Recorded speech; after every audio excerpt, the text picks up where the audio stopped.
نحمده ونصلي على رسوله الكريم اما بعد فاعوذ باللہ من الشیطان الرجیم بسم اللہ الرحمن الرحیم۔ حدیث میں بھی پڑھتے ہیں کہ نبی صلی اللہ علیہ وسلم نے فرمایا جو شخص 10 بار قل هو اللہ احد پڑھتا ہے اس کے لیے جنت میں ایک محل بن جاتا ہے۔ عمر رضی اللہ عنہ کہنے لگے کہ اے اللہ کے رسول صلی اللہ علیہ وسلم اس طرح تو ہم بہت سارے محل اپنے لیے تیار کر لیں گے، یعنی بہت دفعہ ایسا ہی عمل کریں گے۔ آپ نے فرمایا اللہ کے پاس اس سے بہت زیادہ ہے، بہت اچھا ہے، یعنی تمہارے گمان سے کہیں زیادہ ہے اس کے پاس۔ اور پھر آپ دیکھیے کہ ایک اور شخص کے بارے میں آتا ہے کہ وہ ایک بار ساری رات اسی سورت کی تلاوت کرتے رہے، اسی کی تکرار، اسی کی تکرار، اسی کی تکرار، قل هو اللہ احد اللہ الصمد لم یلد ولم یولد ولم یکن لہ کفوا احد۔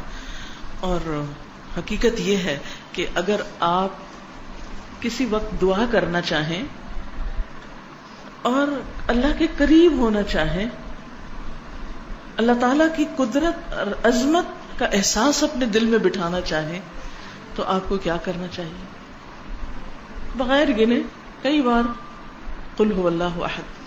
اگر آپ کو ریاکاری کا ڈر ہے، شرک کا اندیشہ ہے، شرک سے ڈرتے ہیں، اپنے اندر اخلاص پیدا کرنا چاہتے ہیں تو اسی صورت کو پڑھیں، بار بار پڑھیں، اور پھر اس کی تاثیر آپ دیکھیں، یہ کرنے سے پتہ چلتا ہے۔ نبی صلی اللہ علیہ وسلم کو جب یہ بات پتہ چلی کہ وہ ساری رات ہی پڑھتا رہا تو آپ نے اس کو منع نہیں کیا۔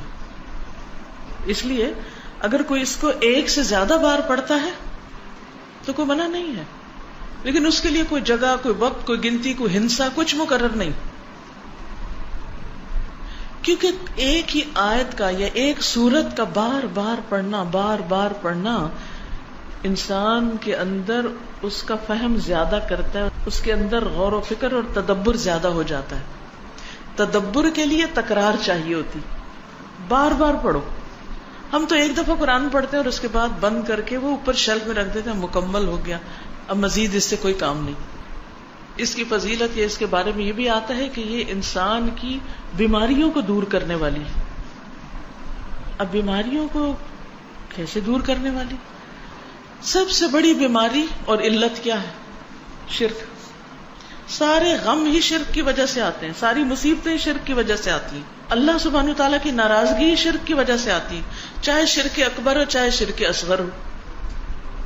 شرک اکبر تو بتوں کو پوجنا، اور شرک اصغر کیا؟ ریاکاری کرنا، دکھاوے کے کام کرنا، اپنے نیک کاموں پہ فخر کرنا، لوگوں کو بتانا کہ میں کیسا کیسا نیک ہوں۔ تو اس کا علاج کیا ہے کہ انسان قل هو اللہ احد پڑھے۔